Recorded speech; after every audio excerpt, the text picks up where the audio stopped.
ಪರಾಶರರು ಎಂಥವರು ಅಂತಂದರೆ ವೇದಾಂಗ ಪಾರಗಂ. ಹೇಗೆ ಇತಿಹಾಸ ಪುರಾಣಜ್ಞಂ, ಇತಿಹಾಸ ಪುರಾಣಗಳ ಜೊತೆಗೆ ವೇದಾಂಗಗಳನ್ನು ಅಧ್ಯಯನ ಮಾಡಿದವರು. ಇಷ್ಟು ಮಾತ್ರವೋ, ಧರ್ಮಶಾಸ್ತ್ರಾದಿ ತತ್ವಜ್ಞಂ, ಧರ್ಮಶಾಸ್ತ್ರಗಳ ಬಗ್ಗೆ ಆಳವಾದ ಅರಿವು ಪರಾಶರರಿಗೆ ಇದೆ. ಮಾಡಿದ ಅಧ್ಯಯನ ಅದು ಬದುಕಿನಲ್ಲಿ ಬರಬೇಕು. ಒಂದು ವೇಳೆ ಕರ್ಮಾಂಗದಲ್ಲಿ ಬರಲಿಲ್ಲ ಅಂತಾದರೆ ಅದು ಕೇವಲ ಅಧ್ಯಯನ ಮಾತ್ರವಾಗಿ ಉಳಿದುಕೊಂಡಿರುತ್ತದೆ. ಅದಕ್ಕೋಸ್ಕರ ಹೇಗೆ ಅನುಷ್ಠಾನದಲ್ಲಿ ತರಬೇಕು, ಅದಕ್ಕೆ ಯಾವ ಯಾವ ಅನುಷ್ಠಾನಗಳನ್ನು ಯಾವ ಯಾವ ಹೊತ್ತಿನಲ್ಲಿ ಮಾಡಬೇಕು, ಶಾಸ್ತ್ರದಲ್ಲಿ ಹೇಳಿದ್ದನ್ನೆಲ್ಲ ಹೇಗೆ ಆಚರಣೆಯಲ್ಲಿ ತರಬೇಕು, ಇದೆಲ್ಲ ನಮಗೆ ತಿಳ್ಕೊಳ್ಬೇಕಾದ್ರೆ ಧರ್ಮಶಾಸ್ತ್ರಗಳ ಜ್ಞಾನ ಎನ್ನುವಂಥದ್ದು ಸರಿಯಾಗಿ ಇರಬೇಕಾಗ್ತದೆ. ಹಾಗಾಗಿ ಪರಾಶರರಿಗೆ ಧರ್ಮಶಾಸ್ತ್ರಗಳ ಬಗ್ಗೆ ಆಳವಾದ ಅರಿವಿತ್ತು ಅಂತ.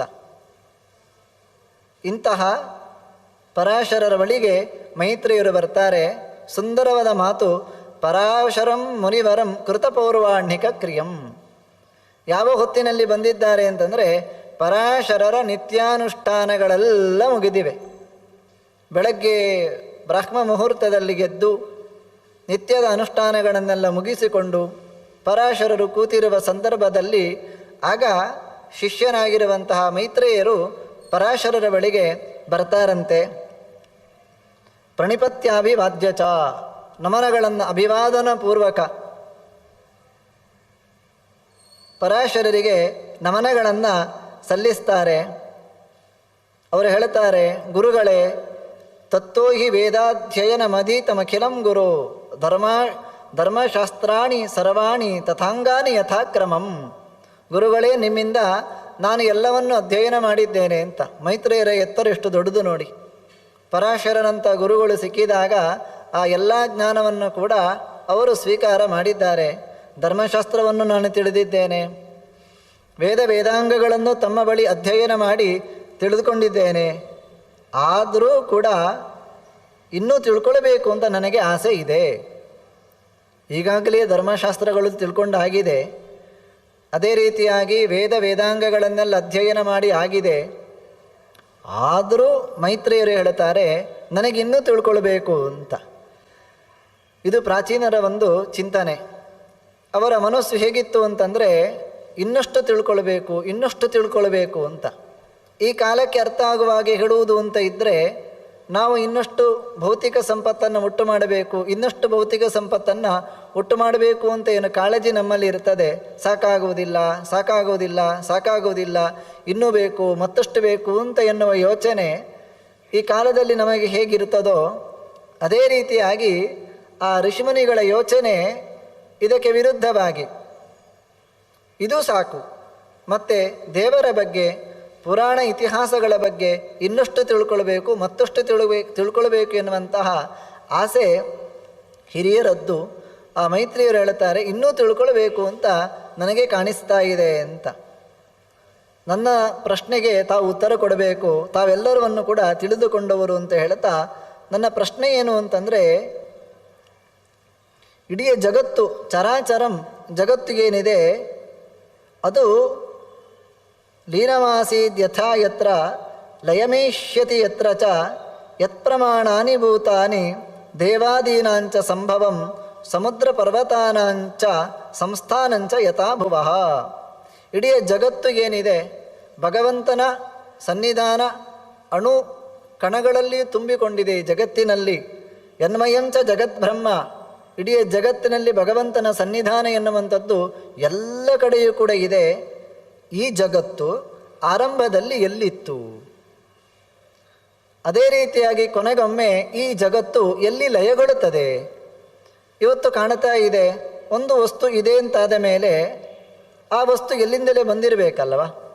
ನಾವು ಲೌಕಿಕವಾಗಿ ನೋಡುವುದು ಅಂತ ಇದ್ದರೂ ಕೂಡ ಯಾವುದೋ ಒಂದು ವಸ್ತು ಇದೆ ಅಂತಾದ ಮೇಲೆ ಆ ವಸ್ತು ಯಾರೋ ಒಬ್ಬ ಸೃಷ್ಟಿ ಮಾಡಿದವನು ಇರಲೇಬೇಕು.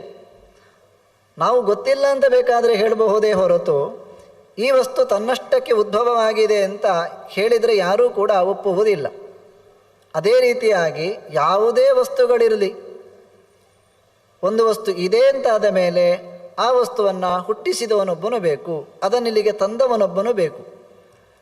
ಅದೇ ರೀತಿಯಾಗಿ ಇಡೀ ಜಗತ್ತು ಯಾವುದೇ ಒಂದು ಸಣ್ಣ ಸಂಗತಿಯೂ ಕೂಡ ತನ್ನಷ್ಟಕ್ಕೆ ಉದ್ಭವವಾಗಲಿಕ್ಕೆ ಸಾಧ್ಯ ಇಲ್ಲ ಅಂತಾದ ಮೇಲೆ ಇಡೀ ಬ್ರಹ್ಮಾಂಡ ಏನಿದೆ ಆ ಬ್ರಹ್ಮಾಂಡ ಉದ್ಭವ ಆಗಬೇಕಾದರೂ ಕೂಡ ಅದರ ಹಿಂದೆ ಯಾರದ್ದೋ ಒಂದು ಕೈವಾಡ ಇದೆ. ಅದು ಯಾರ ಕೈವಾಡ? ಅದು ಎಲ್ಲಿ ಇತ್ತು? ಆಮೇಲೆ ಇಡೀ ಜಗತ್ತನ್ನು ನಿಯಮನೆ ಮಾಡುವಂತಹ ದೇವತಾ ಶಕ್ತಿಗಳಿವೆ. ಆ ದೇವತಾ ಶಕ್ತಿಗಳನ್ನು ಸೃಷ್ಟಿಸಿದವನು ಯಾರು? ಸಮುದ್ರ ಪರ್ವತಾನಾಂಚ, ಸಮುದ್ರಗಳಿವೆ. ಅದೇ ರೀತಿಯಾಗಿ ಇಡೀ ಭೂಮಿಗೆ ಆಧಾರವಾಗಿ ಪರ್ವತಗಳೆಲ್ಲ ಇವೆ. ಅತ್ಯಂತ ಶ್ರೀಮೇರು ಹಿಮವಂಶ ಮಂದರಗಿರಿ ಕೈಲಾಸ ಶೈಲಸ್ತತ ಮಹೇಂದ್ರೋ ಮಲಯಶ್ಚ ವಿಂಧ್ಯ ನಿಷದೋ ಸಿಂಹಸ್ತತ ರೈವತಃ, ಇವೆಲ್ಲ ಪರ್ವತಗಳೆಲ್ಲ ಇವೆ. ಇದನ್ನೆಲ್ಲ ತಂದವನು ಯಾರು? ಯಾರು ಇಲ್ಲಿ ತಂದಿಟ್ಟಿದ್ದಾನೆ? ಯಾರಾದರೂ ಒಬ್ಬ ಇದರ ಹಿಂದೆ ಇದ್ದಾನೋ? ಸೂರ್ಯಾದೀನಾಂಚ ಸಂಸ್ಥಾನಂ, ಸೂರ್ಯನನ್ನು ನಾವು ನೋಡ್ತೇವೆ, ಮೇಲೆ ಗ್ರಹಗಳನ್ನೆಲ್ಲ ನಾವು ಗಮನಿಸ್ತೇವೆ, ನಕ್ಷತ್ರಗಳೆಲ್ಲ ಇವೆ. ಅದೆಲ್ಲ ಹೇಗೆ ನಿಂತಿವೆ? ಹಿಡಿದಿಟ್ಟವನು ಯಾರು? ನಮಗೆ ಯಾವುದೇ ಒಂದು ಆಶ್ರಯ ಇಲ್ಲದೆ ಯಾವುದನ್ನು ಕೂಡ ಮೇಲಿನಿಂದ ಇಡಲಿಕ್ಕೆ ಸಾಧ್ಯ ಇಲ್ಲ. ನಾವೊಂದು ಶಕ್ತಿಯನ್ನು ಹೇಳುತ್ತೇವೆ, ಗುರುತ್ವಾಕರ್ಷಣ ಶಕ್ತಿ ಇದೆ, ಅದು ಕೆಳಗೆ ಬೀಳುತ್ತದೆ ಅಂತ. ಅದೆಲ್ಲ ಸರಿ. ಆದರೆ ಆಯಾಯ ಗ್ರಹಗಳು ಅಲ್ಲಲ್ಲಿಯೇ ಇವೆ, ಅವೆಲ್ಲ ಆಕಾಶದಲ್ಲಿ ಇದೆ ಸತ್ಯ. ಹೇಗೆ ನಿಂತಿವೆ? ಸಂಸ್ಥಾನಂ, ಅದನ್ನು ಸರಿಯಾಗಿ ಹಿಡಿದಿಟ್ಟವನು ಯಾರು? ಕೆಳಗೆ ಬೀಳದ ಹಾಗೆ. ದೇವಾದೀನಾಂಚ ದೇವಾದೀನಾಂ ತಥಾವಂಶಾನ್, ದೇವತೆಗಳ ಅವತಾರ, ಆ ದೇವತೆಗಳ ಸೃಷ್ಟಿ, ಆಮೇಲೆ ಮನ್ವಂತರಗಳ ಸೃಷ್ಟಿ, ಋಷಿಗಳ ಸೃಷ್ಟಿ, ಇದನ್ನೆಲ್ಲ ನನಗೆ ಹೇಳಬೇಕು ಅಂತ ಮೈತ್ರೇಯರು ಪರಾಶರರ ಬಳಿ ಕೇಳಿಕೊಳ್ತಾರೆ. ಒಟ್ಟಿಗೆ ಒಂದು ಉತ್ತರ ಕೊಡ್ತಾರೆ ಪರಾಶರರು. ಪ್ರಶ್ನೆ ಗೊತ್ತಾಯಿತು ನಮಗೆ. ಒಟ್ಟಿಗೊಂದು ಉತ್ತರ ಕೊಡ್ತಾ ಇದ್ದಾರೆ. ವಿಷ್ಣೋ ಸಕಾಶಾದುದ್ಭೂತಂ ಜಗತ್ತತ್ರೈವ ಚ ಸ್ಥಿತಂ ಸ್ಥಿತಿ ಸಂಯಮ ಕರ್ತಾಸೋ ಜಗತೋಸ್ಯ ಜಗಚ್ಛಸಃ ಅಂತ ಉತ್ತರ ಕೊಡ್ತಾ ಇದ್ದಾರೆ. ಮೈತ್ರೇಯ, ಇಡೀ ಜಗತ್ತು ಯಾರಿಂದ ಬಂದಿದೆ ಅಂತ ನಿನ್ನ ಪ್ರಶ್ನೆ ಅಲ್ವೋ? ಅದಕ್ಕೆ ಉತ್ತರ ಏನು ಅಂತಂದರೆ, ವಿಷ್ಣೋ ಸಕಾಶಾದುದ್ಭೂತಂ, ಭಗವಂತನಾದಂತಹ ವಿಷ್ಣುವಿನ ದೆಸೆಯಿಂದ, ಭಗವಂತನಿಂದಾಗಿ ಅವನು ವಿಷ್ಣು, ಅವನು ಬಲ ಸ್ವರೂಪನಿದ್ದಾನೆ, ಇಡೀ ಜಗತ್ತಿನಲ್ಲಿ ವ್ಯಾಪಿಸಿದವನಿದ್ದಾನೆ, ಸರ್ವ ಸಮರ್ಥನಿದ್ದಾನೆ. ಹಾಗಾಗಿ ಅವನಿಂದಾಗಿ ನಾವು ಈ ಕಾಣುವಂತಹ ಜಗತ್ತು ಹೊರಗೆ ಬಂದಿದೆ. ಎಲ್ಲಿ ನಿಂತಿದೆ? ಆಕಾಶದಲ್ಲಿ ನಿಂತಿದೆ, ಕಣ್ಣಿಗೆ ಕಾಣುವುದಿಲ್ಲವ ಗ್ರಹಗಳೆಲ್ಲ ಅಂತ ನಾವು ಹೇಳುತ್ತೇವೆ. ಆದರೆ ಪರಾಶರರು ಹೇಳ್ತಾ ಇದ್ದಾರೆ, ಜಗತ್ತತ್ರೈವ ಚ ಸ್ಥಿತಂ, ಜಗತ್ತು ಅವನಲ್ಲಿಯೇ ನೆಲೆ ನಿಂತಿದೆ, ಅವನು ಅದಕ್ಕೆ ಆಧಾರ ಸ್ಥಾನೀಯನಾಗಿ ಇದ್ದಾನೆ, ಅವನು ಇದನ್ನೆಲ್ಲವನ್ನು ಕೂಡ ಹಿಡಿದಿಟ್ಟಿದ್ದಾನೆ. ಇದರ ಸ್ಥಿತಿ, ಇದರ ಸಂಯಮ, ಇದೆಲ್ಲ ಇಲ್ಲಿಯ ಅನೇಕ ರೀತಿಯಾದಂತಹ ಸೃಷ್ಟಿಗಳು, ಇದೆಲ್ಲವನ್ನು ಮಾಡುವವನು ಯಾರು ಅಂತಂದರೆ ಅವನೇ. ಹಾಗೆಯೇ ಜಗತೋಸ್ಯ ಜಗಶ್ಚ ಸಹ, ಅವನೇ ಎಲ್ಲವೂ ಕೂಡ. ಸರ್ವಂ ಕ್ಷಮಾಪ್ನೋಸಿ ತಥೋಸಿ ಸರ್ವಃ, ಅವನೇ ಎಲ್ಲವೂ ಅಂತಂದರೆ ಇಡೀ ಜಗತ್ತು ಅವನಿಂದಲೇ ಆಗಿರುವುದರಿಂದ ಎಲ್ಲವೂ ಅವನ ಅಧೀನವೇ. ಯದಧೀನ ಯಸ್ಯ ಸತ್ತ ತತ್ತದಿತ್ಯೇವ ಭಣ್ಯತೆ ಅಂತ ಶಾಸ್ತ್ರದ ವಚನ. ಯಾವುದು ಪರಿಪೂರ್ಣವಾಗಿ ಯಾರ ಅಧೀನವೋ ಅವನನ್ನು ಅದೇ ಅಂತ ಹೇಳಬಹುದು ಅಂತ. ನಿಮಗೊಂದು ದೃಷ್ಟಾಂತ ಕೊಡುವುದು ಅಂತ ಇದ್ದರೆ, ತರಕಾರಿಯವನು ಹೋಗ್ತಾ ಇರ್ತಾನೆ, ಅಥವಾ ನಾವು ಬಸ್ಸಿನಿಂದ ಇಳಿದು ಆಟೋಕ್ಕೋಸ್ಕರ ಕಾಯ್ತಾ ಇರ್ತೇವೆ. ಯಾವುದೋ ಒಂದು ಆಟೋ ಬಂತು ಅಂತ ಆದ ಕೂಡಲೇ ಇಲ್ಲಿ ಬಾ ಆಟೋ ಅಂತ ಹೇಳ್ತೇವೆ. ವಸ್ತುತಃ ಅವನ ಹೆಸರು ಆಟೋ ಅಂತ ಅಲ್ಲ, ಅಥವಾ ತರಕಾರಿಯವನ ಹೆಸರು ತರಕಾರಿ ಅಂತ, ಯಾವುದೇ ತರಕಾರಿ ಅಂತ ಅಲ್ಲ. ಆದರೂ ನಾವೇನು ಕರಿತೇವೆ ಅಂತಂದರೆ, ತರಕಾರಿ ಇಲ್ಲಿ ಬಾ ಅಂತ ಹೇಳಿ, ಅಲ್ಲಿ ಏನರ್ಥ? ಅವನು ತರಕಾರಿ ಅಂತ ಅರ್ಥವೋ? ಅಲ್ಲ ತಾನೇ. ಅದೇ ರೀತಿಯಾಗಿ ತರಕಾರಿ ಎನ್ನುವಂಥದ್ದು ಪರಿಪೂರ್ಣವಾಗಿ ಆ ವ್ಯಕ್ತಿಯ ಅಧೀನವಾಗಿರುವುದರಿಂದ ಅವನನ್ನು ಕೂಡ ತರಕಾರಿ ಅಂತ ನಾವು ಹೇಗೆ ಕರೀತೇವೆಯೋ ಅದೇ ರೀತಿಯಾಗಿ ಇಲ್ಲಿ ಪರಾಶರರು ಹೇಳ್ತಾ ಇದ್ದಾರೆ, ಪರಿಪೂರ್ಣವಾಗಿ ಜಗತ್ತು ಅವನ ಅಧೀನವಾಗಿರುವುದರಿಂದ ಜಗತ್ತನ್ನೇ ಅವನು ಅಂತ ಕರೆಯುವುದು ಅಂತ. ಇದು ಪುರಾಣದ ಭಾಷೆ. ಆಚಾರ್ಯರು ಹೇಳಿದ್ದುಂಟು, ಯಾರು ಪುರಾಣದ 3 ಭಾಷೆಗಳ ಅಂತರಂಗವನ್ನು ಅರ್ಥ ಮಾಡಿಕೊಳ್ಳದೆ ಪುರಾಣದ ಅಧ್ಯಯನವನ್ನು ಮಾಡಿ ಸಮಾಜಕ್ಕೆ ಕೊಡ್ತಾರೋ ಅವರು ನರಕಕ್ಕೆ ಹೋಗ್ತಾರೆ ಅಂತ. ಕಾರಣ ಇಷ್ಟೇ, ಇದರಲ್ಲಿ ಇಂತಹ ಸಮಾಧಿ ಭಾಷೆ ಇದೆ, ದರ್ಶನ ಭಾಷೆ ಇದೆ, ಗುಹ್ಯ ಭಾಷೆ ಇದೆ, ಈ ದರ್ಶನ ಭಾಷೆ ಇದೆ. ಈ 3 ಭಾಷೆಗಳನ್ನು ಸರಿಯಾಗಿ ಅರ್ಥ ಮಾಡಿಕೊಳ್ಬೇಕು ಅಂತ. ಸುಮಾರಾಗಿ ಇಡೀ ವಿಷ್ಣು ಪುರಾಣ ಸಮಾಧಿ ದರ್ಶನ ಗುಹ್ಯ ಅಂತ ನಾವು ತೀರ್ಮಾನ ಮಾಡಬಹುದು. ಭಾಗವತವನ್ನು ನಾರದರೇ ಹೇಳ್ತಾರೆ ವೇದವ್ಯಾಸರ ಹತ್ರ, ಸಮಾಧಿ ಭಾಷೆಯಲ್ಲಿ ಹೇಳಿ ಅಂತ. ಸಮಾಧಿ ಭಾಷೆಯಲ್ಲಿ ಹೇಳುವುದು ಅಂತಂದರೆ ಅದರಲ್ಲಿ ಯಾವುದೇ ರೀತಿಯಾದಂತಹ ರಹಸ್ಯ ಇಲ್ಲ, ನೇರವಾಗಿ ಹೇಳುವಂಥದ್ದು. ಅದರಲ್ಲಿಯೂ ಕೂಡ ಸ್ವಲ್ಪ ಗುಹ್ಯಗಳು ಇದ್ದೇ ಇವೆ.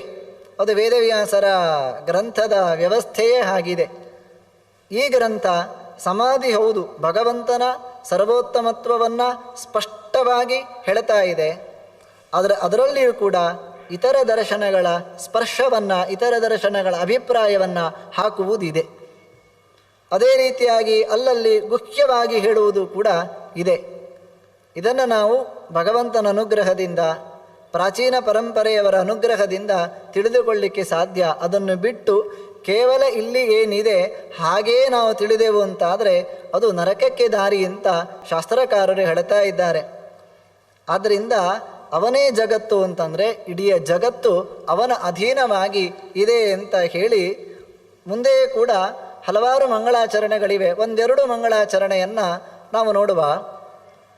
ನಮೋ ಹಿರಣ್ಯಗರ್ಭಾಯ ಹರಗೆ ಶಂಕರಾಯ ಚ ವಾಸುದೇವಾಯ ತಾರಾಯ ಸರ್ಗಸ್ಥಿತ್ಯಂತಕಾರಿಣೆ. ನಮೋ ಹಿರಣ್ಯಗರ್ಭಾಯ.